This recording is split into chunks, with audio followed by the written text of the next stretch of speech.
So our next speaker is from the United States of America.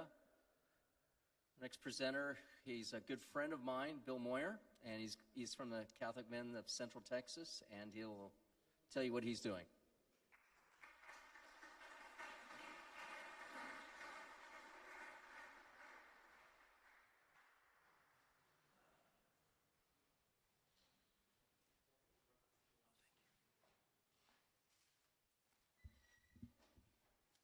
Good afternoon, or good morning where I'm from.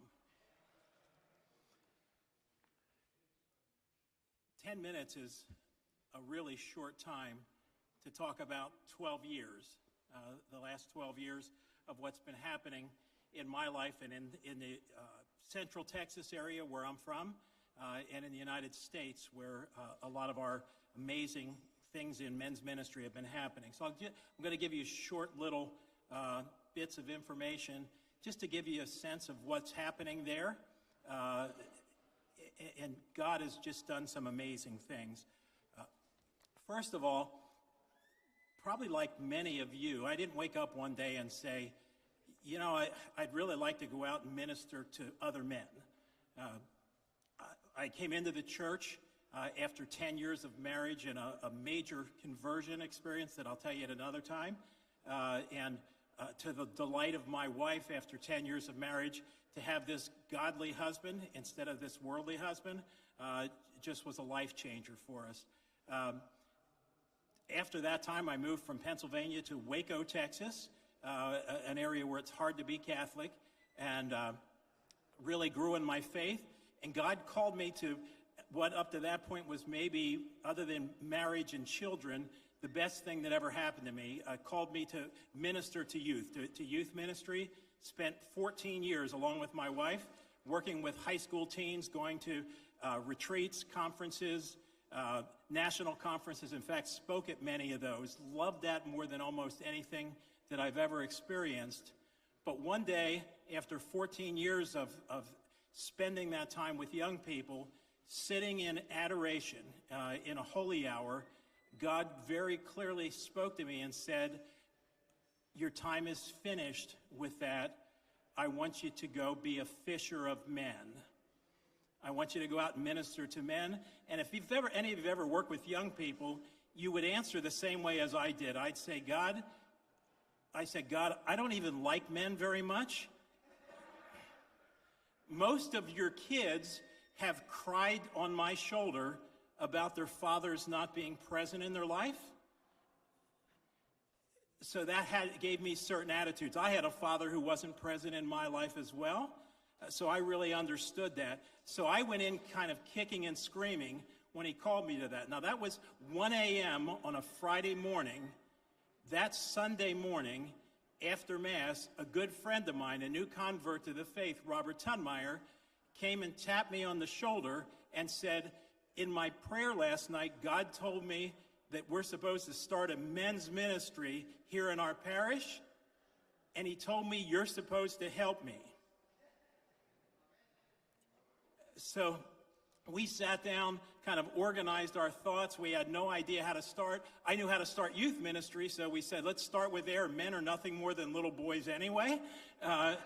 So it would mostly be the same, and they'll probably make the same excuses about why they're not coming as the kids do, which is proven to be true. So we spent that time, we organized our first group. We put together our leadership team, a team of 12 men that was our leadership team. We spent about 3 months meeting every week just to organize, pray together. We thought 12 was a good number. And if it worked for Jesus, it would work for us. Like Jesus, we lost one of them along the way. And we launched our first meeting 12 years ago with 30 men. That group still meets, has met every week for 12 years. And every week we have about 25 to 40 men. It fluctuates. But from that group, since that time, across our diocese is the Diocese of Austin, just one diocese in the United States. We now have from that first group, we have 29 men's groups that meet every week with over 1,000 men meeting. every week, just in one diocese.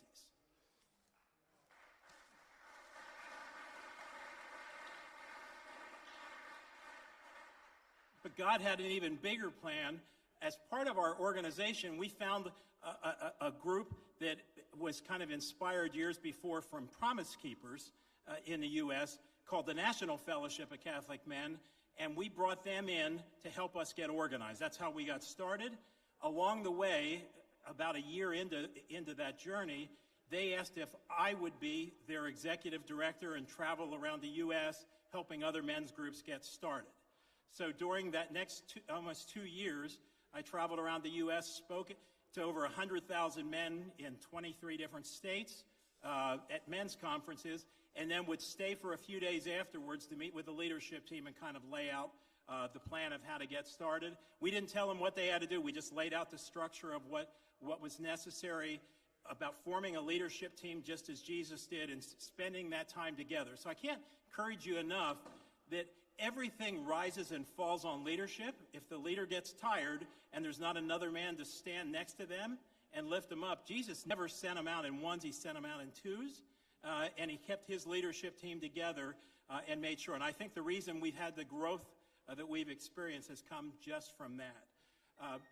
During that time, some amazing things happened that as I was doing a leadership workshop for our men's groups, we brought all of our men's groups together. I did a leadership workshop, which is my professional background and experience. That's what I've done around the world for about 35 years.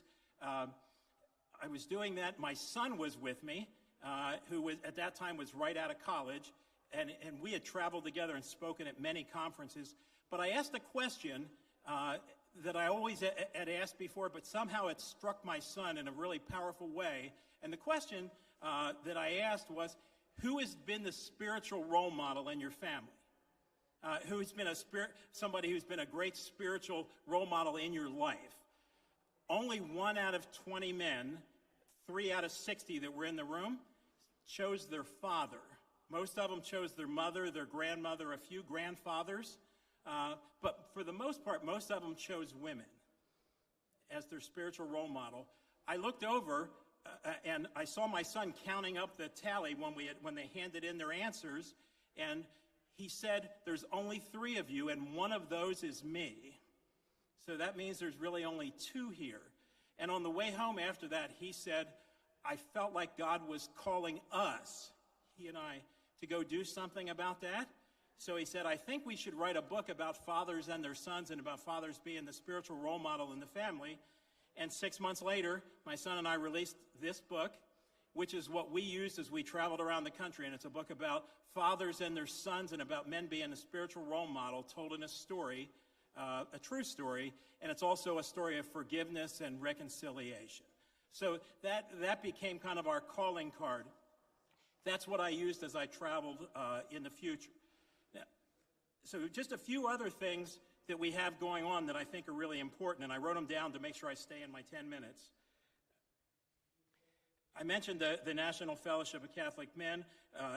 Just in our diocese and now spreading across the country, in our diocese, besides those 29 groups, we have 1 annual men's conference. We average about 1,000 men at that conference. It lasts all day. We have 3 national speakers that are part of that. And then from there, we invite other men. That's for the men that don't come to normal things, to the regular meetings. We have an annual men's mass where we fill a church about this size with our bishop for fathers and their sons to come. And we usually have that around Father's Day. And then we also have an annual retreat for men, mostly for our men that are leaders. From that, we also have a retreat for men from a national that's now an international movement called ACTS, that stands for Adoration, Community, Theology, and Service.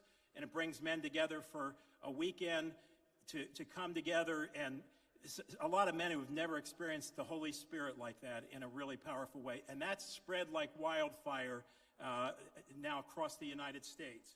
So those are just a few of the things. So when I go anywhere, people ask me, "What do you do?" And I just show them the little bracelet around my wrist. I even had to kind of clear through security a few times when it sets the alarm off. And I tell them that I'm a fisherman, and I travel because I'm a fisher of men, and my bracelet are fish hooks that are there. So that's just one little way to identify. Now, last thing that goes along with that, how many of you ever had a hard time getting men? You invite men to come to one of your meetings, and they run the other way when you approach them. Any of you ever have a hard time? In fact, they walk the long way around so they don't have to see you. So we came up with a simple way, and I'll end with this, because lots of men have every excuse in the world why they won't come to our meetings. Sometimes they don't like to get up in the morning. It's on whatever it is. It doesn't matter. They have every excuse in the world. So we ask every man when we meet them, could you give me 5 minutes or less every day if you never had to go to a meeting? And they always will say yes. Would you give that to God and to help others? So they say yes. So we give them 2 cards. One card is the steps to be a good Catholic man. And on the back, it has prayers. It has a prayer for the growth of men's fellowship. It also has a prayer to St. Michael for us to pray to defend us. And it takes 5 minutes every day, and we link them with a friend. And every day at 3 o'clock, they do this prayer separately, and then text message, praying hands to be accountable to let the other man know that they prayed for him, and they add any other prayer requests. So they never have to come to a meeting, but we can have prayer partners together. And then the second prayer that we ask them to pray every day is for an increase in vocations to the church, and a special prayer on the other side for our priests and religious, for them to have the courage to stand up for our faith and to be good, godly men. Okay, so I'll end with this last thing. This is kind of our theme of what we've looked for. When we look at what we're trying to accomplish, our vision is very simple. We believe that we're warriors out fighting a battle, and we're going to leave no man behind.